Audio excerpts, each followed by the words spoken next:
Because most of us, we attract partner that's familiar for us, not what's right for us. So one of the wounds that you mentioned was injustice. Yes. What are the other wounds? Right. The other wounds is, the first one is abandonment. And that's why there's a lot of people stayed in a very toxic relationship, because like people who have betrayal issues is like they don't trust people, but they hate not being trusted. Like they are the people who micromanage a lot, who are kind of the controllers. If you have like a bad relationship and then you end up being in a good one, that your partner is treating you well, that can be reasons to run away. And it's because it's boring. There's It's no boring. pain. There's no pain there. And that's why you keep on shaming yourself. You know, like sometimes we use words like, oh my God, I'm so clumsy. I'm always a mess. Like you downgrade yourself because that's how your dad talked to you. That's how your mom talked to you. Clients, that we are like a walking time bomb here on the earth. That once you get triggered for just one word, boom, we exploded right away. How is this hypnosis different compared to the hypnosis where people can make you squawk like a chicken? Okay, today is going to be a good one. So I have a few questions to you. Do small things trigger you in unexpected ways? Do you keep ending up in toxic relationships? Do you struggle with weight loss, self-sabotage, or even work-related stress? If your answer is yes to any of these questions, then you don't want to miss this. In this episode, we explore all of these topics with Charlotte Alcala, a certified hypnotherapist specializing in subconscious reprogramming. We talk about trauma, we talk about the 5 emotional wounds, and we get even personal as Max and I explore some of our own individual challenges during this session. I hope you enjoy it. Before we jump in, I have one small favor to ask from you. Can you please hit that subscribe button so we can continue helping and inspiring more people like you every single week? Thank you. So how would you explain how the hypnosis works to someone who has literally no idea about it? So, right. Normally I don't use the hypnosis or hypnotherapy so much to them. I just ask them a question, just like you, like what's your favorite toy when you're young? I don't know if I had a favorite toy when I was young. Or which beach or park you want to go when you're young? You look like a Barbie person. Oh yeah, I do have a Barbie. You don't have And that was the first toy I asked from my parents. For real? No. It's okay, I'm not judging. Yeah, no one is judging here. I mean, Barbie's hot. Especially when you're a young kid, you'd be like, oh. What's under the skirt? Anyway. What was your favorite toy? So my favorite toy was a small blue matchbox of a Mustang car. Yeah. How do you play it? Just, roll it around. We also had some sort of like a plastic track that you can put them in and you can just give it a push and it just like, goes around and you can race with somebody else. Yeah, well, I was just like holding it. I don't know. I think it just had like a good energy for me. So I just liked having it in my hand. All right. So how old are you by then when you're playing it? That's a great question, but I think maybe around 3, 4, 5. Well, that's good. So, see, if you feel safe, you can easily access those memories within you because you feel safe. It's a happy memory. It's not even a happy memory, but there's something ingrained in you. The subconscious mind records everything, like everything. And how could you access that memory fast? Like it's been like 20 years or 30 years ago. You never know. So it's the same as hypnotherapy as well. So I'm going to put you in a very relaxation state or very calm state in order for me to go through deep within to access that trauma on where it started. Okay. So if you can access that kind of memory, your subconscious can also access that specific memory on where you started that trauma. So I have to ask this. How is this hypnosis different compared to the hypnosis that we have learned about or I've known about where people can make you squawk like a chicken? So for that one, that's a stage hypnosis. They always Yeah. do like a surprise. Surprise. That's why like they want you to focus on a certain things, like they use their hand, they use their colors, or they use some questions, and then they will just suddenly say sleep. So that's why it's like tricking the conscious mind, because the conscious mind is like a guard. So that's where the logical mind is. So a conscious mind is like a guard, a security guard. So in order for you to trick that conscious mind, you will have focus on this, and then you can get in. And that's why you have the suggestibility. And that's why people fall asleep even if they're not actually falling asleep. Because the guard is down. The conscious mind is down. The logical mind is down. When I see these videos on Instagram, I always feel it's fake. Yeah. What is it? Like It's how- real. How do It's They you real. like they, It's real. and I see people passing out and. Yes. Because it's part of the surprise. But how does that exactly work? Or how do you even know how?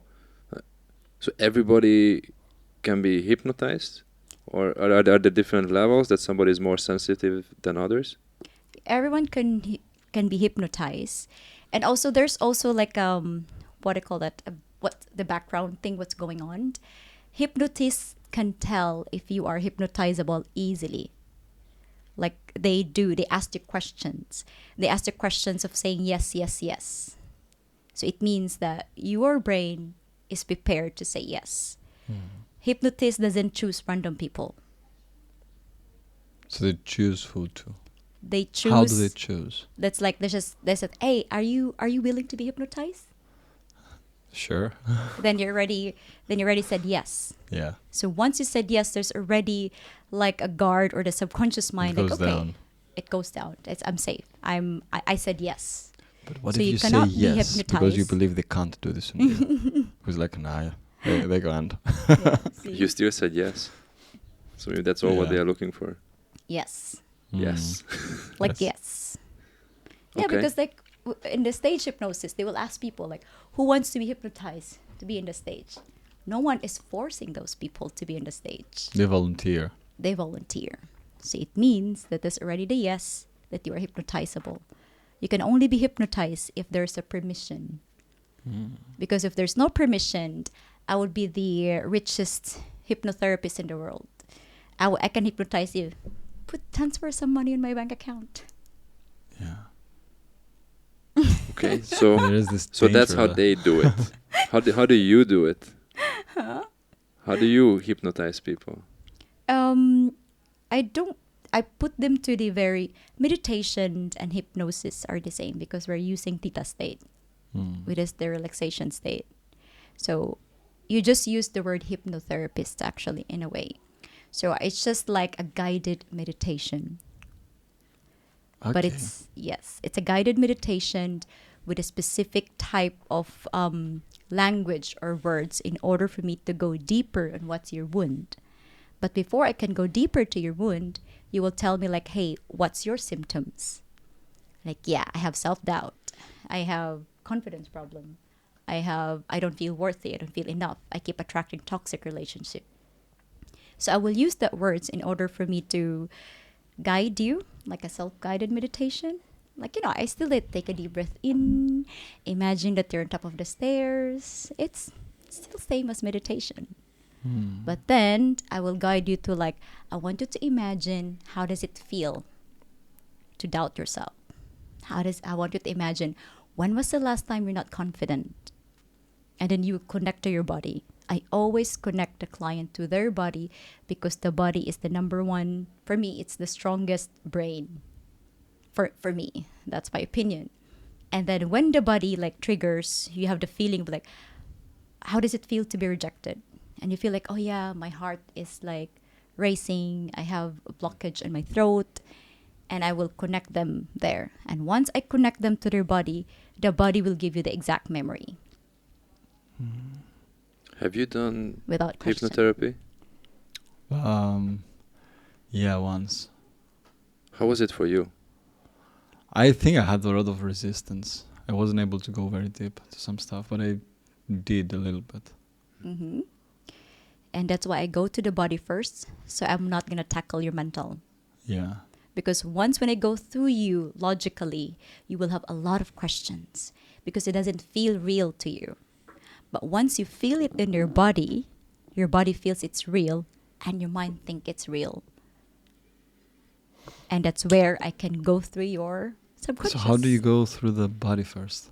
I go through the body first. Let's just say, like, what's your inner voice? Like, negative inner voice. What's mine?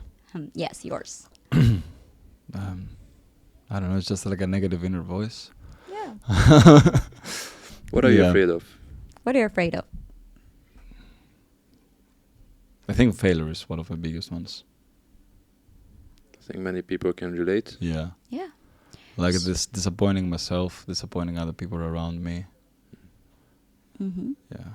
All right. So how does it feel when you're disappointed of yourself? I want you to think of like, or when was the last time you feel disappointed?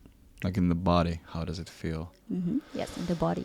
How does it feel in the body? Like I think heart racing a little bit, or like a deep empty void in my diaphragm, like some emptiness that happens there, like a punch. Yeah. All right.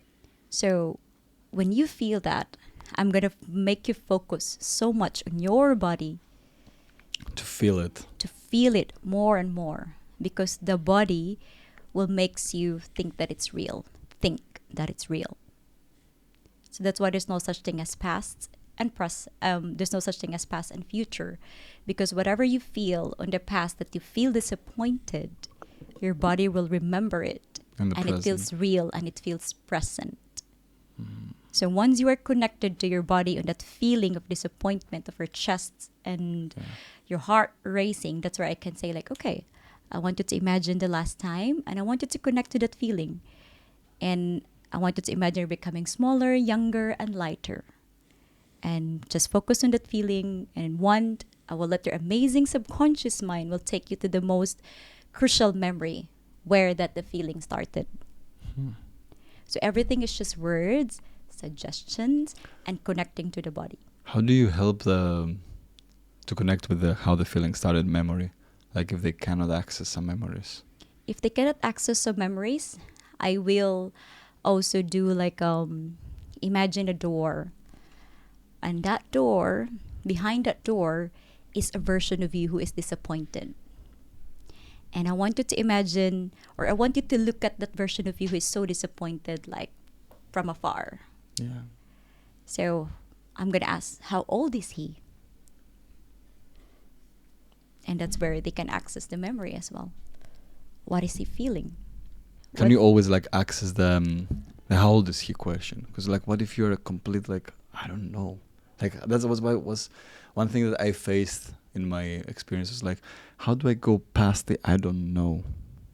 Like even if you're willing to go deeper, like when you feel like, because I believe like from also my knowledge in like mental health that the way you don't access those memories is like probably because your subconscious is bringing like a barrier there, or your conscious mind trying to protect you from them. But you're willing now to go there. Like I'm like, yes, I don't care. Like I want to feel the hurt. I want to feel everything. I just want to access them. But even if you say so, they don't come. Yeah. So how do they make them come? So you will just like let them. Like it's okay. It's okay that you don't know how old are you. The most important thing is just what can you tell to the version of you that is disappointed? Like how can you talk to that person that is disappointed? And I want you to talk to him like a friend. So that breaks a little bit down the protection mechanism. Yes. Because now you're befriending the inner child. Befriending. Yeah. Disappointment. So I also gonna ask my client of like, is it okay to feel disappointed? Well, logically, yes. Still sucks. Are you allowed to be disappointed? Are you allowing yourself to be disappointed? I always feel like, personally, like that. I shouldn't disappoint myself. Right. So I want you to imagine also that disappointment is like a child. It's like your baby. And I reject this child when I don't like it. Stop crying, little toddler. So, how are you going to talk to that disappointment version of you? I guess like when with compassion, yeah, and make it realize also like it's okay. You can be there. Yeah. Yeah, you're part of the process and part of Yep. us. Like, of course, we're gonna feel disappointed sometimes. Yes. That's fine. Same as fear, like, because for me, one thing I worked was the fear part, and I make fear my friend now. Mm-hmm. But it's like the same thing. Like you're afraid. Okay, it's okay to be afraid. Just do it anyway. Like we're Yeah. afraid, but we all trying to do one step at a time. Mhm. So in that process, I'm just trying to make the client realize that who are you when you're disappointed with yourself? How you talk to yourself when you're disappointed to yourself, because that's the most important thing. So that's why if you ask them to step back, like look at yourself when you're disappointed, like a TV, like this is your version that you are disappointed, and this is you. Or imagine this disappointment is like a baby or a child, and it's throwing tantrums, it's throwing anger, and it's hating himself. How can you talk to this child? How can you talk to this disappointment? Because most of us, when we are uncomfortable and in pain, we always deny it. Yeah. But 'Cause actually, of the pain is pain. part of the process. Because the goal for me, my goal for hypnotherapy is to feel the pain and let it pass. Yeah. You don't ignore it, you allow it. But once you allow it, that's where the surrender comes.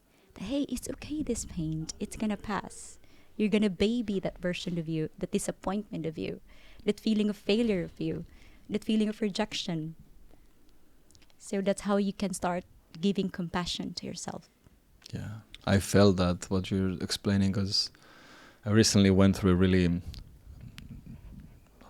rough experience, Mm-hmm. and that forced me kind of like I chose it. I didn't get forced, obviously, but I chose to go like for shadow work again, for inner work. And what was different from the past, I was always, when I was getting to a high threshold of this pain, I was trying to just avoid it or like do something else or just do it as this much. But this time I was like literally feeling from psychological standpoint, but it became physical as well, like a pain to a point that was like I'm gonna die, like that was really rough during this work. But it's exactly what you described. The moment you feel that and you're allowed to feel the depth, and there comes the surrender and everything just starts rising again. But maybe you need to get this to the rock bottom. Like for me, that helped me. Like when I got to the rock bottom of pain and it was really intense, I managed to surrender in it. Yeah. See? And that's the reason why too, like some people wants to have therapists or hypnotherapists or working with someone, because I can guide them, like, hey, it's okay to feel that pain, I'm here for you. And that's why sometimes it comes easy for them to go through that pain, especially when you are sexually abused, or especially that you're violently, physically, mentally abused. So once you go through that pain with people, and people will trust you to go through that pain, it's still very painful, but it's the feeling of like someone is there for me. Yeah. So yeah, it's what I do. Yeah, for me it's very interesting to see the questions that you're asking, to go from layer to layer to layer to actually access the root cause of the problem or the issue that someone is experiencing in the current moment. So when it comes to hypnotherapy, it has actually been shown that it has a significant success rate in smoking, anxiety relief, chronic pain management. Success rate can range from 60 to 90% depending on the condition. Yes. When it comes to your work, what are the most typical issues or challenges that people visit you with? To be honest, it's toxic relationship. Moving on, break up. Because, it's always our partner will trigger us. It's a mirror. So people, because it's so painful when you have a heartbreak, it's so painful to move on. It feels like it's there forever. And then once you feel that experience over and over again, it's either you think that you're numbing yourself and you don't want to fall in love again, or it's either you go through the process of it very, very deep. Because most of us, we attract partner that's familiar for us, not what's right for us. Familiar in a way, familiar in a way that if you come to think of it, like if you have a partner, it's like, does she look like my mom? Does she act like my mom? Or does she treat me like my mom or my dad? So because the subconscious mind copies from 0 to 7. So what we see on the relationship with our mom and dad, that makes it familiar for us and that makes normal for us. So let's just say, for example, my client always get attracted with people who violently, physically abuse her. And I was like, I wonder where it comes from. And then when she was 3-year-old, she saw her dad beating her mom. But they were in the carnival. They were in the public. And then the dad says, oh, I'm sorry. I just get jealous because the dad has anger issues. And the dad slapped her mom in front of her. And she was so scared, like, oh, what's going on? And then the dad say sorry. It's like, oh, I'm sorry. I'm just jealous. I just love you so much. And I don't want to lose you. I want to. And I asked the 3-year-old, what was the belief of the 3-year-old? She was like, oh, it's okay to be physically abused as long as the guy will say sorry. I feel loved. And she anchored that belief.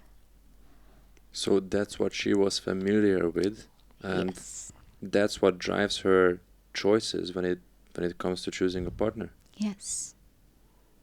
That's pretty insane. Okay, do you have any other examples? Another example is weight loss. So weight loss also, like, she saw her dad again beating her mom. And then she was 5-year-old and she was holding her mom's hand. And I was like, I wonder what was the belief of the 5-year-old. It doesn't make sense, right? Weight loss. And you have this, she was like, it doesn't make sense why I am in this situation. Like I saw my dad beating my mom. I was holding my mom's hand. And I asked her, what was the belief of the 5-year-old? And she was like, I want to be big in order to protect my mom. I wanted to be big in order for me to protect my loved ones. So it means starting from 5-year-old, she gained weight because she wanted to be big. But when you're a child, you don't have logical reasons. You don't know what's fat. You don't know what's healthy. You don't know what's big. You don't know what's strong. Big is big. Yeah, you just want to be bigger because Just it wanna feels be like bigger. bigger, safer. When you're small, it feels like more, like Yes. the puppy thing. Yeah, and it also just reminds me to one of my friends. He is the person who has been religiously working out, eating well, sleeping well, doing all the right things that's in the book. Yes. When I look at him, he has not changed At a all. bit since I know him. And it's been a decade. See? So are you saying that it's all because he has this subconscious programming that he should not grow, he should not get bigger? Yes. That could be a reason. It could be a reason. You never know. Subconscious minds have lots of amazing stories that you'd be so surprised. You never know, like, oh, for you it's like, this doesn't make sense. But How for the does it child, work? it makes sense. How does it work with like the more mental or emotional? I'm sorry? How does it work with like more mental or emotional abuse situations? Because like the physical, you can easily spot it. Like it probably goes back to beating as that. But how you dive deep when it comes to emotional abuse, and why do you stay on that or not? Like, Mm-hmm. So with the emotional abuse, you normally get it from your parents as well. Let's just say your dad is always insulting your mom, and that's humiliation or disrespect. And then you copy it and you make it as normal. Like when your dad is always insulting your mom and your mom just accepting it without expressing her anger, without protecting herself. So it's either you become like your dad or it's either you become like your mom. So when someone is insulting you, just freeze. Because no one teaches you how to speak up. No one teaches you how to protect yourself. And that's where you're getting used to the disrespect and humiliation. Or it's either when people disrespect you, you get so angry that you couldn't hold your emotions because you wanted to speak up for your mom, maybe. And when you're a child, you have this, I'm going to protect you, mom. I'm going to protect you, mom. So that's also part of it. Even if you were not physically abused, but the emotional abuse as well that you got from your mom and dad. Also, this is an example of like my client, she just got engaged.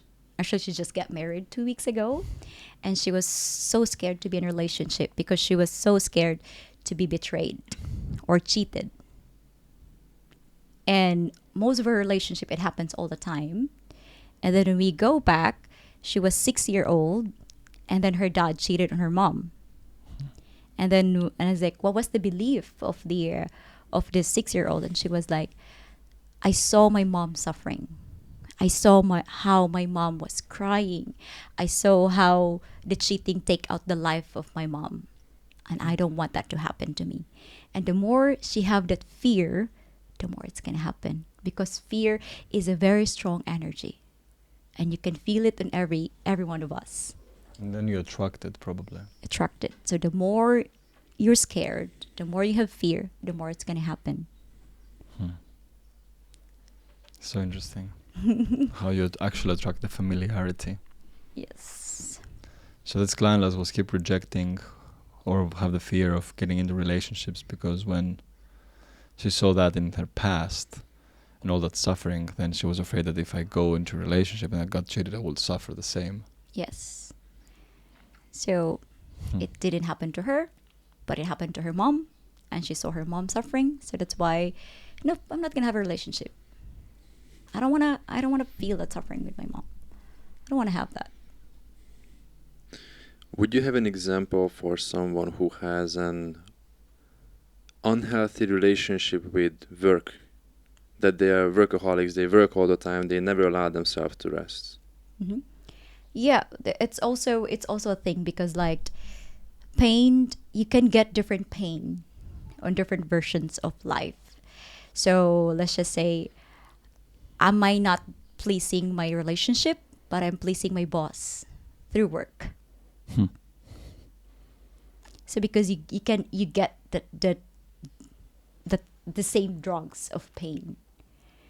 So that's why there's a lot of distraction that's going on, and yeah, you can have that unhealthy relationship with work because maybe your boss is rejecting you all the time. Maybe your boss is doing this to you, and it's not just only one part of life. So are you saying that some people are intentionally or unintentionally seeking for that rejection? Yes. And that's a good question. Like, why do we, as people, like that gap between the seeking for the rejection or like liking this, where there is a gap between you and your boss and or you and your partner? Like, why that makes it more appealing than a healthy relationship with your boss, friends, or partner, or whatever? Mm-hmm. Because we always wanting to feel the drugs, and because subconscious mind is not logical at all. It's very illogical. It will go find ways that can what do you call that? That can produce that pain.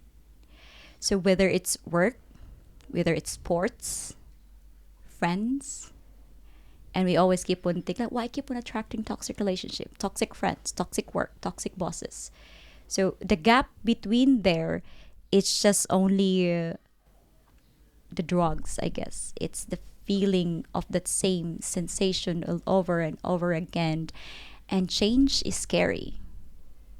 Like, change is scary, and it's being repeating. It's repetitive patterns. And that's why most people who are been in addiction is like, yeah, I just got off from rehab for drugs. But actually, they're addicted with women as well. They're addicted with cigarettes. Yeah, they And change the one time, addiction to the other, like drug Yes. to sex or to cigarettes Yes. or work can be also. Yes, Yeah. work also, because it's not about the addiction. It's about the feeling. Like, what are you craving? What are you trying to fulfill? What are you trying to This distract? dopamine What kind boost. of pain? Yeah. It just reminded me to a study I heard about a year ago. I think it was called the confirmation bias. So they did this experiment where they asked people who they want to live with, choosing the people from their friend group. And then after that, they also asked the friends and the people like how they think of that person. And what came back is that the people whose opinion of me were more aligned with my opinion of myself, I'm more likely to choose those people. So let's say that if I have a belief about myself that I'm not worthy or I'm not funny or I'm XYZ, people tend to choose the people who also think the same thing about me. Confirm your belief. Because it's familiar. That's Yes. what's familiar. That's what's familiar. Yeah. Yeah, and that's why sometimes, let's just say, my dad used to beat me when I was young. Let's just say that. And then after that, oh, I have a good relationship with my dad now. But how about your current relationship? How is your partner treating you? Yeah. Because I can get that drugs to a different person. And that also can be self-sabotaging, kind of. Yeah. Like if you had like a bad relationship and then you end up being in a good one, that your partner is treating you well, that Yeah. can be reasons to run away. And it's because it's boring. There's It's no boring. pain. There's no pain there. There's no pain. There's no certain drugs. So if your partner and you're not like healed from this trauma, does not inflicting you some pain, and it's just You run away. wow. Or you look for a replacement. You look for a replacement. Because what you just said, if I get this correctly, so let's say if someone had a bad relationship with their father, and now they have a great relationship with their father, but it doesn't necessarily mean that the relationship has actually evolved and it became great. It can also mean that the person is actually getting that bad relationship from somewhere else as a replacement, Yes. so they can view their relationship with their father as great, because they get that same drug, as you call it, from Yes. somewhere else. They think that they're already healed. Like, yeah, I have a good relationship with my father now. It's okay. But yeah, how about your current relationship? How about your relationship with work? How about your relationship with sports? And what happens when they get to a point that they don't have a better relationship with their father, or like even if it started like with two parents, let's say, now they have a better relationship with one of the two parents, but they also don't have any pain in their life. That is when the reason of like just they look for pain somehow.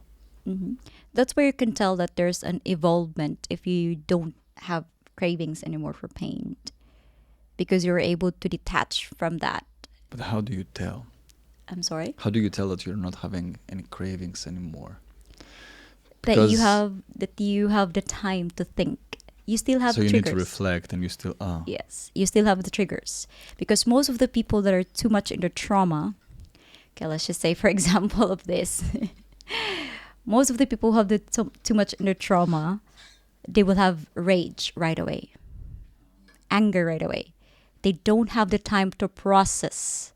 But with those people who have, who healed and evolved, they get triggered. Okay, when someone insulted me, if someone insulted me, for the old me, I would be like, what did you say? Like, just, I'm gonna kill you, or whatever. Like, you have that, you cannot control your emotions. But now, if someone insulted me, I would be like, okay.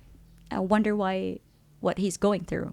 Like, you still feel triggered, you still feel that anger. you don't act on it though. You don't react. You So don't, emotional regulation, you'd say, Yes. is like a sign of a. you have more the of a healed time to person. process it before you react. So the reactive, impulsive person is more of like not sign of getting healed from that. Yes. Because that's why, like, most of the people, let's just say, the injustice. Because here in Bali, we have so much dinners here and there. And then I can tell that the person suffers with the injustice, wound, or unfair. Oh, yeah. When you do the bill, like, okay, is it separate or one bill? And the person's like, yeah, just do it with one bill and we divide it by 8.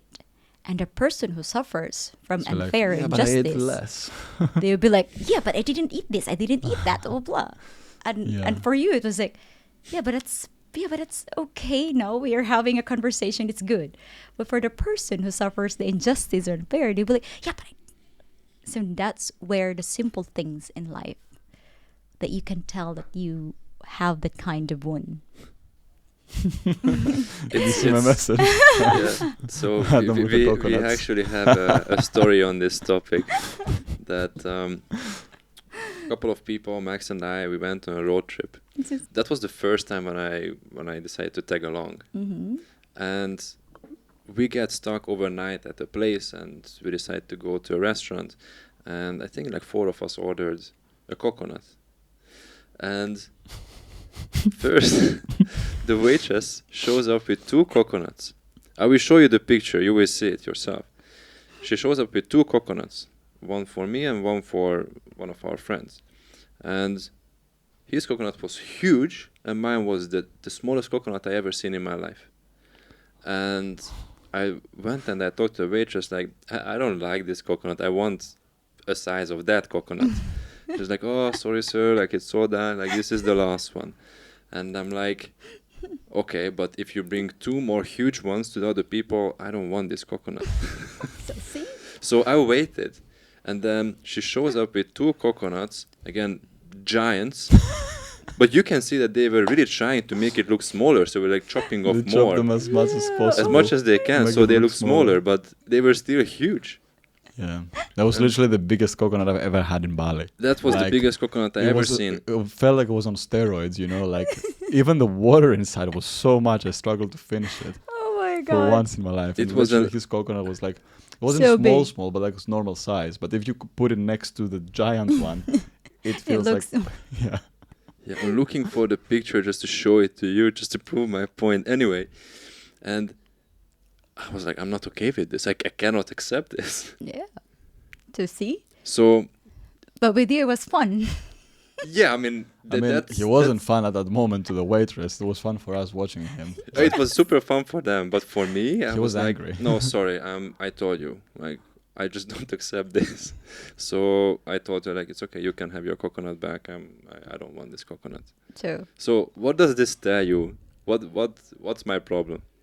Injustice, as you just mentioned. Injustice and unfair. Especially like if you have a brother or a sister, or if you have a brother or sister. You know, when we were young, if we have sister, we need to have a same color of Barbie. We need to have a same color of but our parents always have a favorite. Yeah. Always have a favorite. So that's why growing up, you feel how sometimes you have a lot of injustice because your parents, yeah, but she's the favorite one, he's the favorite one. And yeah, we act like a little child still that doesn't have the same Barbie, doesn't have the same toy. And yeah, so that. It's interesting to Interesting. observe like different triggers to different people because Yeah. in your occasion, if I had a smaller coconut, I would just be like laughing and be like, Yeah, I think Yeah. anybody else would have been just, yeah, you know. yeah, whatever. Yeah. But I don't know why. I'm like, Got triggered. Yeah. "Hey, look, Like, it is a big difference. You see, like, She was like, I'll add it on the editing. Put the video playing. oh my god. Yeah, it's a really huge coconut. Yeah, they're massive ones. Yeah, but for you guys, it was just so fun. Like, oh my god, it's the biggest coconut. But for the other person, it's like, yeah, but. Anyway, so one of the wounds that you mentioned was injustice. Yes. What are the other wounds? Right. The other wounds is the first one is abandonment, and that's why there's a lot of people stayed in a very toxic relationship because they'd rather be. She knows she's looking at me while saying that. She's been doing this for quite some time. She picks up on small signs and maybe Yeah, like but it's just so fun, like micro-expressions. how his face turns red a little bit. It's like, look. Put makeup next time to the next guest that is into Yeah, like we- some things like that. Like, So yeah, anyway, so for Yeah. the abandonment, so the first one is abandonment. That's why people will stay in a toxic relationship because the fear of being abandoned, left alone, it's too much for them. Than to stay with like, okay, it's the guy is okay to hit me. I just don't want to feel abandoned. I don't want to feel left alone. So that's the first one is the abandonment. And also, the abandonment also covers with the reason why you cannot leave work, even your boss is so shitty, because you're scared to abandon. So Yeah. it's either you abandon a lot of work as well when things are uncomfortable, you just fly away, you abandon it. So the fear of abandonment can go both ways, from what I understand Yes. what you're saying. Like, it's not always you get abandoned, but you also fear of you abandon people or abandon situations. So you may end up staying in a shitty job or in a shitty relationships just because you're too committed to not abandon. Yes. So you'd rather choose to hurt yourself than hurt someone else or whatever. Yes. Or you rather abandon yourself first. Which in this case you do. Yeah. Yeah, because you say Ah, yes to a makes job sense. that you don't want. Yeah. You abandon your true self. Happens both ways. That's interesting. Yeah. I So will only put it abandonment, that way. injustice. The second one is rejection. Oh, the third one. Yeah. So the third one is so abandonment, rejection, betrayal. This happens a lot with. This happens a lot with. I don't want to say nationalities, but people are so logical, have lots of trust issues, and that's why it's okay to work with them because they question a lot. Like people who have betrayal issues is like they don't trust. They don't trust people, but they hate not being trusted. Like they are the people who micromanage a lot, who That's are kind of the interesting. controllers. Like, they ask a lot of questions, but then when you ask them questions, they'll be like, what? What do you mean? What did I do? But because they feel that, why you don't trust me? But then they're actually the one who don't trust. So that's the So betrayal. what's the issue. explanation of that? The explanation of that, like this one is like, but this one is a very deep, traumatizing event that happened to my client. Is like when she was young, especially when you have a stepdad. So the stepdad abused her sexually when she was 6 years old, and the worst thing in it is the mom saw it, and that it was not about the abuse; it was the betrayal from the mom. She felt betrayed because the mom's supposed to protect her, so she felt betrayed. Or when you expect your parents to protect you, but they were not there, you felt betrayed. Because those parents should protect you. I trust them. You trust your mother, you trust your father. And all of a sudden, that when you are in pain and you're doing something, they were not there for you. Yeah. So, yeah, that could happen as well. Like as simple as that. So that's betrayal. That's betrayal. And also, next is humiliation, which is disrespect. So, this happens when your parents is ashamed of you, and that's why you keep on shaming yourself. Like sometimes we use words like, oh my God, I'm so clumsy, I'm always a mess. Like you downgrade yourself because that's how your dad talked to you, that's how your mom talked to you. You never receive any compliments. All you received is just negative. Judgment. Yeah, like shame. So that's why when you say to people like a joke, sometimes like you joke with people, like you joke with people like, hey, for you it's just a joke, but for them it's like they exploded right away. So that's part of the 5 emotional wounds. Especially if you touch on something that's painful for them. Yes, but you don't know. Yeah. For you it's nothing, but for them, that's why I always tell my clients that we are like a walking time bomb here on the earth. That once you get triggered for just one word, boom, we exploded right away.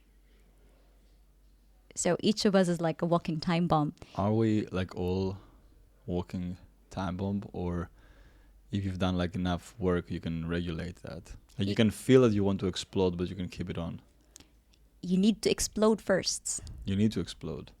because you'll never heal if you don't explode. No, I mean if it has happened already. If it's happened already, then yeah. If it's Okay. happened already, then yes, you can regulate yourself. You can know that that's why the 5 core emotional wounds. That why I feel anger in this one, like the guy with a coconut, is like The guy with the coconut. Okay, I got a coconut. So why Why do I feel like I want to throw my coconut to the waitress right now? yeah. Get that fucking Yeah. coconut off of me. Now it's turning red. So now you see how it feels to be red. Yeah, because I even know it's silly. It's I silly. just It couldn't take it. Yeah. And it was more like, then after that, I felt that, okay, I already raised this. And then it almost became that I raised this at front of everyone. And you I don't still want to be give the me person who is not going to do anything about it. So probably like, there's like Humiliation as multiple well. layers of things that Yeah. I should also explore there. But yeah, this is a hilarious story, and I think that became the highlight of our trip as well. But Oh yeah. See, you're just 100%. laughing about it, right? even I laugh about it. But the thing is, yeah. Anyway, He's just see. Look at him now. well, what do you see? Yeah. Yeah. Okay.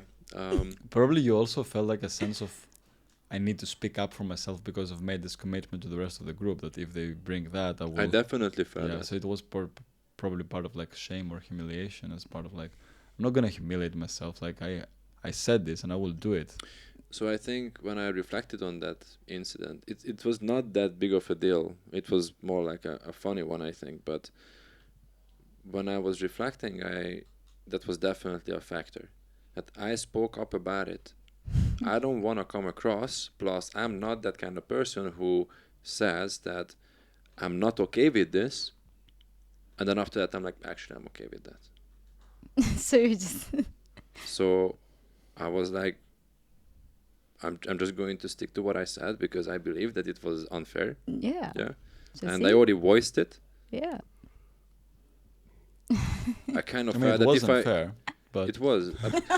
But yeah, I just felt I had to speak up for myself. I spoke up. And then I was Because? just like, okay, I'm going to do the actions what is necessary for me to drive that point across. I cannot just, push it under the rug and, just avoid it. Yeah, you spoke up because you feel Because I feel injustice, unfair. Anyway, we can have a private session on this, but we can have a private session on this. yeah. so see that's just all the simple things in life that we Yeah. don't like an example, little examples here and there. And also this one, because I already worked with more than 100 people. And then 2 weeks ago, I was just getting data, whatever you pronounce it. Depends what part of the world you are. We're getting data, and this is a very interesting fact. Like for me, there is a data. This is my own studies. So most of my clients are French and German and Asian. And most of the French and German have a lot of abandonment issues and betrayal issues. And Asians are rejection, injustice, and humiliation. And you know that there's a studies like trauma can travel 7 generations, right? So it was just like, this is so interesting. And that's the reason why that most French and German are very logical. They question everything. They back it up with science. Why? Because they have betrayal issues. And then with Asian people, you know that sometimes in Asia, they're so nice, very nice. And all of a sudden you say like, I'm not going to pay you or I'm not going to do anything. They just explode. Yeah. Or if you say something to like a cleaner or when you're in the middle of the traffic and then you get an accident with Asian people, they will rage, like full of anger out of nowhere because they have that humiliation and injustice. So looking back, 7 generations, World War II started 1939 or 1945. So most of the people who actually go to Asia, they have the abandonment or betrayal issues because they're the one who conquer, who colonize Asian. So the people who is here in Asia, we feel rejected because we're not allowed to speak up. We got colonized. And then injustice because why people are coming here, it's unfair. And humiliation because these people disrespect us. And also for the French and German, because most of their parents or grandfathers left them because they're soldiers. Yeah. And that's why they feel abandoned. Even And though it comes like from generations, they actually never felt this abandonment. Just because of the previous generations, it comes down to the, like to say, DNA from the yes. previous generation. Like if the mother has been abandoned by their father and grandfather because Yes. of war, the Cora wound just carries on through the DNA to the child as well. Or even Yes. can happen to a certain degree in the childhood from the Yes. behavior of the parents. Yes. And that's why it keeps repeating by generations and generations, because that's where it started. Maybe it started with the World War II. And also for betrayal, a lot of German people have lots of betrayal issues, or French people. They're very logical, because when you're in a war, you need to trust who is your allies are. And then how we won the war is there's something betrayal going in order for them to win. It's not just only about the force and everything. So we suffer from PTSD from 7 generations behind. And that's why I was just like thinking like, oh wow, this is so interesting how Asians feel a lot of injustice, how Asians feel a lot of humiliation and disrespect, and how Asians feel a lot of rejection in a way. When I moved to Asia, I learned it very quickly that my leadership style was not a good fit here. No. And I learned it on the hard way, because I can be very direct. And, I have no intention to give a feedback on a way that the other person feels humiliated. I still packaged it very nicely, but they took it so bad, Yes. especially when it was in a group setting, until a point that I made someone cry, and I didn't understand why. And somebody just pulled me aside and he told me that, man, like, here the culture is different. People are different. You cannot do that. When you have any kind of feedback or constructive criticism, you need to pull that person aside. You cannot deliver that feedback very openly at front of other people, because that's one of their biggest fears, that they lose face in public. And shame. Yeah. Humiliation. And I'm like, oh, okay, I had no idea. So after that, I just incorporated that into my leadership style, and that's how I was leading the teams. But for me, that was a very interesting learning experience. So, yeah. Because Wow. like, yeah, so see, like it always reflects like from patterns to patterns, even with nationalities and everything. And that's why like most of the Asian people are so nice, because they're too scared to be rejected as well. Yeah. And get once, ashamed probably from that. yes. Humiliated. So they're people please because they're too scared to reject. But once you trigger that humiliation in them, they just explode out of nowhere. Like, That's a oh my trigger. God, my cleaner is so nice, so blunt, everything. And I just said, oh, can you please clean the toilet in this way? Boom, the cleaner is gone. I have noticed that as a pattern here. Like I'm only here a year, but I've noticed this is a pattern as well, that they get rage out of nowhere for like small things, and they are too much of people pleasing in general, and that they have the shame also. But I think the shame, because like from cultural wise, or let's say social studying wise, to see like from their families, Asians, most of them, they have the face, like you need to protect your public face a lot. Yeah. So I think that comes from parents to children, and children then to their children, and goes on like generation wise, because it's been this like, oh, we need not to get ashamed or humiliated in that. Yeah. But for you, it's just only a feedback. You don't have any intention. You don't have any intention to hurt them, to humiliate them, to put shame on them. But for them, it's very disrespectful. Like, why are you saying that to me? What do you mean? Blah, blah, blah. So for them, it's very disrespectful. So that's why I focused on the 5 core emotional wounds in order for us to address what kind of wound we needed to heal. So it's the basic foundation. A lot of my clients will tell me like, hey, I don't feel enough. I don't feel worthy. I don't feel, yeah. So that's why like if you don't feel worthy or self-doubt, but what's the deeper in it? So once you name those wounds of like, okay, now We all have $1 million ideas. Yeah. But most of the people who feel so rejected, They don't do them. they don't do it. And even just writing it, They're afraid to write it even. They're Even to afraid to admit write it it. themselves. Yeah. I was kind of there too. Like I had some brilliant ideas to make me money and to work on things that I love, but I was afraid as well. Like it's been like 4 or 5 years when I had started the first one. So I was like, I'm never gonna do that. How this is gonna work? I don't think I can pull it through. And the funny thing is like the first time when I realized that pattern and then I was able to work on it, it's like I realized that when things start getting good, when I push that fear and start working and actually start making money, start getting fame, start getting some stuff, I self-sabotage myself the first time completely. Yeah. I did everything I could, subconsciously, obviously, not consciously, to ruin it. You're rejected. Myself. Yeah. Obviously. You're So I rejected. totally relate to what you just said. So yeah. How old are you, by the way? 34. Asians, always. Yeah. I thought she was 24. So speaking of which, because you tickled both of our wounds a little bit, Oh, I didn't know and it's that. nice, no, in a It's all nice good. way. What about yours though? Why you started doing what you're doing? Because most of the people, and like I work on mental health. I know I started because of something happened to me, and then I felt a calling to help other people in it too. And I bet like most of the people who are into this kind of work, they had personal story and experience. Yeah, that's So true. what's yours?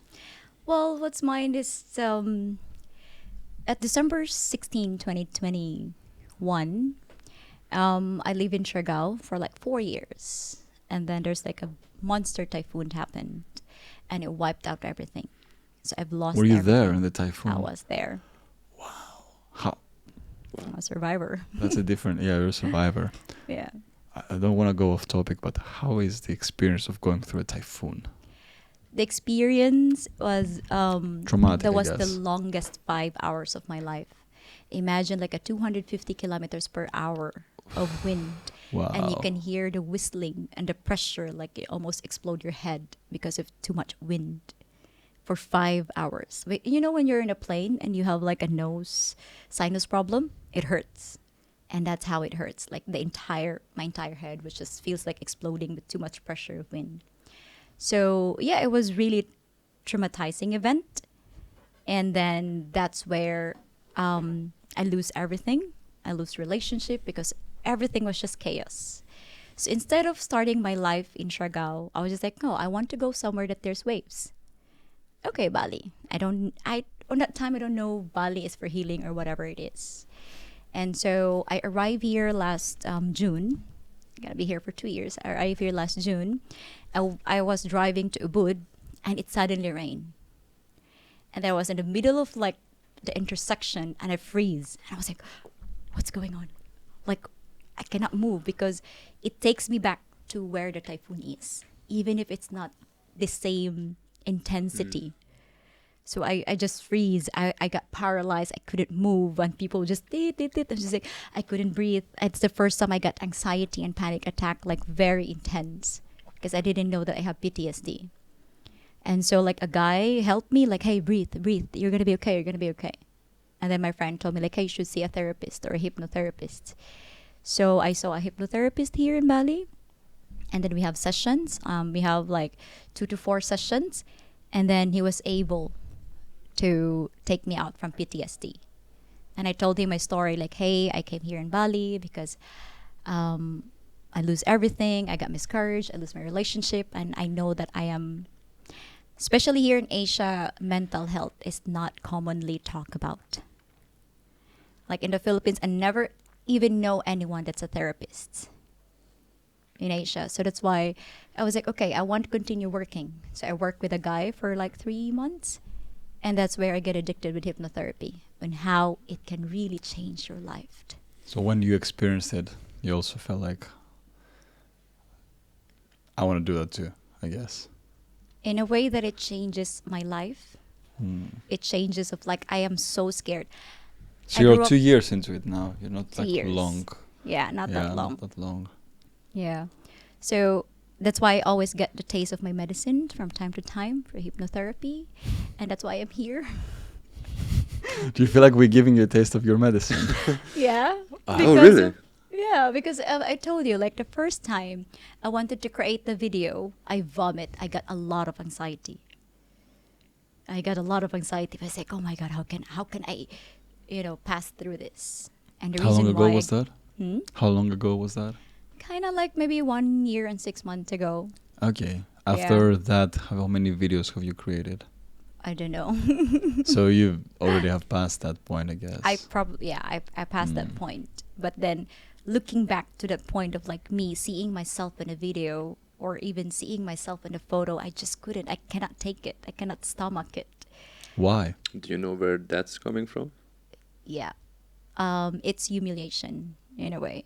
Because like Public face, because you're putting yourself out there publicly. What if people reject me and they don't like my voice? They don't the like my voice. face. They don't like when I make mistakes. Because like in the Philippines, Asian countries loves to have a whiter skin. And I always have a dark skin growing up. And then they always call me ugly. That's my nickname.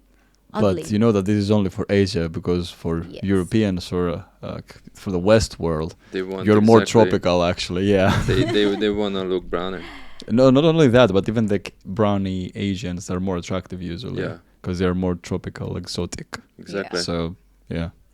So yeah, but growing up, that you have that mentality that the darker you are, the uglier you are. So imagine looking at me, facing in the camera. I was like, yeah, I'm too dark. I cannot. People will judge me. People will not gonna accept me. Even until now, my family will always comment on my skin. But then before, I would be like, I would burst in anger. So yeah, I have a lot of humiliation. That's my thing, is humiliation. It's not about the rejection, but it's the humiliation of putting myself into shame. Especially like I've learned English 10 years ago. Why did people make fun of my grammar? Why did people make fun of my pronunciation? Have you lived abroad though, in English-speaking countries? No, it's my first time here in Bali. Wow. What? That's I, really th- good. I think you said that you learned it yourself. I've learned it by myself. This is what important about mindset too. Like I'm going to talk about mindset of how it can change your life massively. So I grew up in the middle. I grew up in the middle of nowhere from the Philippines. It's Mindanao. You can search it, Zamboanga del Sur. You can zoom it, like it's just in the middle of nowhere. And so for first 25 years of my life, I was thinking that was my life. That was my world. And then I was like, okay, this is my world. Everything is comfortable. I have a good job, a manager in a fast food chain. I'm going to be here. And then my friend, like my best friend said like, oh, you should go to Cebu. It's a city. Cebu. Cebu. Where is that? Cebu City in the Philippines. And I was like, okay, I'm going to try it to go. I'm going to try to go. So I took a boat. And then as soon as I see the buildings, I was like, whoa, the world is so big. And then I never seen a cinema, like a proper cinema. So the first Oh time I wow! went So to you're the coming from like a proper small town in It Philippines, is. like yes. like So when you have never seen tall buildings or cinema or No. anything like it. not at all. And so imagine me It's first amazing. time being in a cinema. So I was in the cinema. I sit in front, like on the front row. In the front row. of Oh, you the didn't know that the best seats are like somewhere in Yeah. the middle. Yeah. So 5 minutes later, I was like, I feel so dizzy. So now And I have a get neck it, pain. That's why I'm there. And you had So- probably neck pain after. Yes. And then my friend told me like, hey, you can get a job here, and I can speak basic English, but not a conversational English. And I wanna apply for a call center jobs, and you need to have a decent English in order for you to apply. And I only have, I guess, $10 or $20 in that time. In order, it's either I'm gonna choose that money to go back home and continue my life, or it's either I'm gonna stay in Cebu and learn how to speak English. And I asked my friend, teach me English 1 hour per day. I'm gonna clean your house.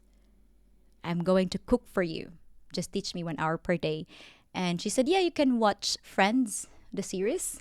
So that's where I I learned love my Friends. English. You learn English So, from yeah. Friends. Okay. That Yeah. was That's one of the any- series that I also watched and I learned To English learn from. English. Really? Yeah, Friends was one of them. Yeah. Mm-hmm. Guys, I'm not with you on this. I'm one of the people. I'm one of the few probably people in the entire planet that have never watched Friends. I have watched some snippets and some episodes every now and then, How old are you? but 29. 29. Okay, Almost so that's in 4 a years month. difference. Yeah. No, it was But like a it- massive when I was like even younger. Was it Like massive? a lot of my Yeah. friends, most Yeah. of my friends, Yeah. even from in my country, most of my friends are obsessed. They love them. Like, oh, you haven't watched Friends, you have to. I'm like, no. Friends. You watched a lot of Friends. And Yes. So that's how Friends saves my English. And so, like, my point is here, if I didn't have the balls to actually learn English, I will not be a hypnotherapist. I will not be here in Bali. So it's a choice. It's a choice for you. Like, okay, there's a bigger world. There's a bigger world, and that's why I need to learn English. well, you did it. So You should be very proud of yourself. Thank you. Because not a lot of people dare to put themselves out there this way. And I think your story also speaks volumes, and I think it's also very inspirational for people who may have gone through some dramatic life events Yeah. and not coming from fortunate circumstances. There is a way if there is a will. And Yes. you yes. had the will and you did it. Yes. So So yeah. So that's how mindset like will really change you in a massive way. It's not What gonna be forced your easy. mindset? I'm sorry. What forced your mindset coming from a small town in Philippines, village, what was it? We've never seen a cinema until you were 18, 20. How old were you there? For me, it's all What about forced your curiosity. mindset back there? You didn't have like the exposure we have today on social media, like this motivational content Yeah. nonstop and all those gurus. Like you had nothing of that, right? No. So can you remember what was the first? Was your parents probably was like book? What forced your mindset to believe and to want and have the ambition and to do more? For me, I always boils down to curiosity. I'm always curious with life. That's why I'm excited about it every day. So it's a curiosity of like, oh, what's in another world? How does it look like? And that's why I guess that's why there's not so much resistance in me because I use curiosity a lot. And that's why when I talk to people, I just like, oh, I wonder how did you start your podcast? Or I wonder how did you do it? I'm always curious about people, about life. Like, just like I was just asking you to say, I wonder how did you set it up? How long did you set it up? So I guess, yeah, my curiosity of life in a way that's not judging, but in a way of like, how did you do it? How can they make it happen? How people were able to do it? Like, what's the difference of them and me? And then now that I have all the access in the world, what's stopping me? Or like that's why when I said to people like we have online therapy, we have all the online courses right now. So what's your excuses? very well said. So I guess like also as you experienced it yourself as well when you felt paralyzed in the rain, I'm sure that many of your clients are also going through some difficult times sometimes. Would you have any kind of like a quick like 30 seconds trick that people can use in order to get hold of their emotions when they feel that their emotions are taking over their entire being? Mm-hmm. So I always give it to friends or people. Like when you are in your emotions, I want you to bring the present life, like notice every details around you. Like what are the colors, what are the things, in order for you to go back in the present moment. Like touch your body. Are you safe? I am safe. So that's how you can bring it to the present moment. So just the details of it, of like what am I holding? What can I see in front of me? Use your senses. Use your senses. It's like, okay, I have anxiety right now, so I'm just gonna look at, oh, the sky is blue. The chair is brown. Oh, that is white. And because that's the reality now, like, hey, you are in the present, and that's reality. And then you come down. And that's really effective for everyone. Breathing, of course. Because For usually anxiety is coming from the future. It's not in the present. Yeah. Because you just need to make sure that you're going back to the present moment. And also, if you have time to look back of like, okay, you were able to pass through the anxious feeling. And then if you have time at night, you will look back to yourself of like, what happened to me? Why I have that anxious feeling? So what you can do, we all have this kind of inner child healing. Like we all hear it. And they always say like, oh, talk to your inner child. Talk to your inner child. And we always do that. Well, most of the people, especially here in Bali, they said talk to your inner child. But the problem is you left your inner child on that time.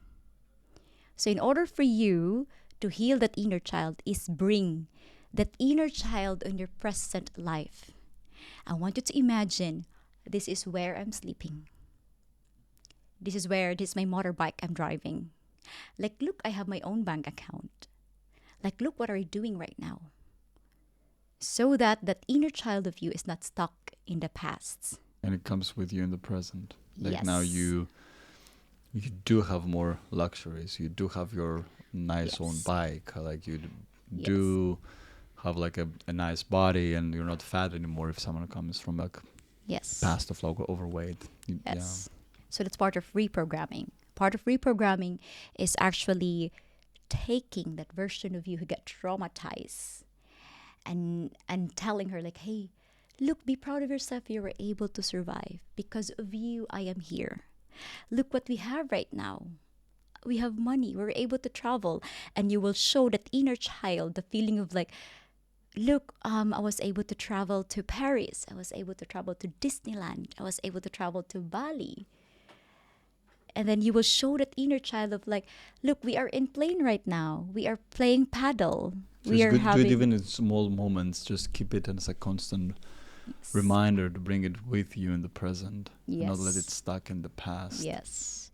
And because traumas and triggers only happens if we get stuck in the past. And that's the best way to practice is to bring whatever past you have, to bring the present moment of like, this is where I'm sleeping. These are my friends. I want you to meet my friends. I want you to see my favorite restaurant. It tastes so good. And then we say, see, you can't believe it. Would you imagine that we were going to live here in Bali? And that inner child will be like, yay, I'm so happy. Invited with you. Invited with you. Invited with you. And promise your inner child that I will never ever abandon you. Whatever activities that we're going to do, I will do it with you. So that you can have him or her on the present all the time. So what you said about just bringing your attention back to the present moment, speaking from experience, what works for me with overthinking is also something very similar. Someone recommended me the moment I catch myself overthinking, just look in the corner, just like focus there. And the moment I start bringing my attention to that corner and I'm not looking around, I'm really able to center myself and bring myself back to the present moment, and the overthinking just stops. Very interesting. It is. It is. That's why you can distract your subconscious mind or the overthinking as well. Would be interesting what you just said, like to practice it right now, like kind of live. Like what your inner child would feel if you bring it now to this present moment. You're sitting here. We have this beautiful setup in the studio doing a podcast. Yeah. Like how's your inner child feels if you invite it here with us? Is there anything that you notice? So are you asking how I'm feeling right now? Yeah, if you feel if you bring all the present in the moment. Yeah. Probably you can form this question even better. So let's pass to the pro. Yeah, I just want you to imagine or pick an age of like between 6 to 10. 7. 7. So what were you doing when you're 7? I was in primary school. Went to school, played soccer. All right. So I want you to imagine that 7-year-old version of you, and then you're going to bring him to Bali with you. Okay. I want you to show him all these cameras. I want you to show him the pool. I want you to show him the surfers in Canggu. And I want you to show him your friends right now. What would be the 7-year-old version of you would feel? Can he believe it? Wow. I think he would be amazed. Mm-hmm. And what else was he going to feel? How? How did this happen? Mm-hmm. Who are these people? Probably would ask that question. Mm-hmm.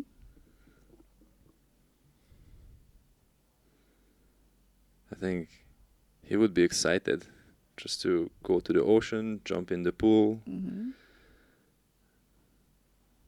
Yeah, I always loved water. I was a swimmer from the age of 3 until 11. Mm-hmm. So I think the water would be a big thing that a 7-year-old version of me would be very excited about. Mm-hmm. Would love to go diving and swimming and surfing and doing all of that stuff. Mm-hmm. So how does it make you feel? Like when he sees all of this, is he proud of you? Oh, absolutely. All right. So see, that's how you do. You're bringing that version of you from the past Why to the between present. 6 and 10 though?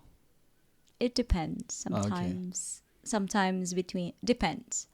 But normally That they was just just give like it. an example. Yeah, it's just an Yeah, yeah, example. yeah. Okay. Normally they just give it away. Of like, especially when you are in hypnotherapy session, there's always a specific age that they get traumatized, and then after they get traumatized, I will ask them to like bring that version age. of you in your present life. Like, look, where are the countries that you visited? What's your work? And what are you doing? And the 7-year-old will be like, oh, wow, I can't believe it that you're doing this podcast. Oh, I'm seeing myself. Oh, I'm Yeah. doing this. Oh, I'm swimming. Yay. Riding a cool bike. Riding a cool Yeah. bike. He was like, where's my That hair? would definitely excite my younger version of me. Where is my hair? Where's my hair? He would ask that question. What happened to the hair? Oh, let's forget about the hair. We're Yeah, happy here. Let's It's talk okay. about it. The bike is so cool. Yeah, see? Yeah. So, yeah. Because thinking about like my young age, like 7 or 8 or something, like I don't think I would appreciate that much the work, but probably the bike. I'd be like, oh, that's a cool bike. Yeah. But Yeah. my 19, 18, 17, 20 version of me, where I was through the years of struggle, if I bring this version here, that was something that kind of created like a trauma response or trauma in me. It was such much struggle. If I bring it here, that would be like, wow, we made it. You know? Yes. Yes. And we still have way far, but from that point to here, that's massive change Yes. of struggling to survive to some things to like now. And also it makes you realize that the difficult time that you are currently going through is temporary. Yeah. If that version of yourself sees you now, Mm-hmm. he would realize that, oh wow, he's actually fine. Yeah. Mhm. If you just whisper something to them back then, like you've been in Bali in 5 years, I'd be like, okay, whatever. See? For me, one of the best reflection, I would say, tools that we have it on auto, if you have set it up, is Google Photos. Because they give you this 5 years ago today, and then you just realize, oh, wow, how far I've come in only 5 years. 3 years, still. Like for me, every time I have these moments, I never swipe left notification. I keep it for later to just reflect to see where I was 3 years ago today during the spring 2020. Where was I? Oh, you mean the photos that you see on your phone? Yeah, the memories. Yeah. That the Google Photos Yeah. brings, like, so all the times it gives notifications without asking. Like, that was 4 years ago, 5 years Yeah, I ago, love 6 those years as well. ago, and you're like, Yeah. wow. See? So it's so important. And it also happened in my session, I also, instead of like creating new event, or like they said, new neurons, I sparked up the pasts. Let's just say, I want you to imagine the last time you're confident, and Yes. now they're connected to the confidence, and now they can remember how confidence feels, because you don't need to create a new confidence. You just need to like spark it up again and again. So I will ask them like, I want you to remember the last time you were confident. And they were like, oh yeah, I have a workshop and I feel so confident. But how does it feel when you're confident? And that's where I'm going to have that, and that's where I'm going to create that strong muscles in the brain again, because it's part of them. It's already in there. You don't need to create one. You just need to remember that, yeah, I used to be confident and I can do it again. I used to be in the darkness. I can be out from that darkness again, because I used to be. So it means you are just, recalling your brain that yes, it's possible to do it again. It's all about the feeling. But giving it some like memories of like you did it. Yes, Like that. giving some memories that you did it, and giving some memories that, yeah, you just did it. Yes. So Hmm. that was a beautiful talk. Thank you. We have a tradition in this podcast. Okay. At the end, we invite our guests to play a card game from one of our previous guests that she left us here, the original copy actually. Oh. And it's a card game that helps you connect deeper with people, like in a friend's setup. I'm excited. And all you have to do is just gonna pick a card. If it's an action card, you pick again. So you have to have like 3 questions, and each question is like a deeper layer. You can choose each layer you want to answer. You're gonna read this out loud, and you're gonna answer it to us. I'm excited. Let your heart guide you. Right. So, what would an ideal social life look like to you, and how does that differ from now? My ideal social life look like to me, it's always sharing sunset with friends. It's been always like that when I was a child, Beautiful. and I keep that tradition until now. So there's not so much difference. Like, especially when you are in Siargao or in the Philippines, like at 5 p.m. everyone stops just to watch sunset. And that's where I normally tell people, like, you don't need to talk. I will always tell them, like, thank you for existing, because you just watch sunset. You don't need to talk to them. You just need to be in the present moment. But you're so glad that these people exist. So yes. That's very beautiful. I think this is also a nice way to finish off this talk. And yeah, this was truly inspiring, very enlightening. I'm pretty sure that we are going to have you back. Oh yeah. Is You're there any coming back. final message that you would like to put out there? Yes. Whatever you're going through right now, everything is temporary. Just go through that journey, and I guarantee you and I assure you, you can always see the light. And there's always support everywhere. And it's okay not to be okay, and it's okay to ask help. Don't let your ego stop you from being who you are. That's it. Thank you. Thank you, Charlotte. Really Thank you appreciate guys for being for here with us. inviting me.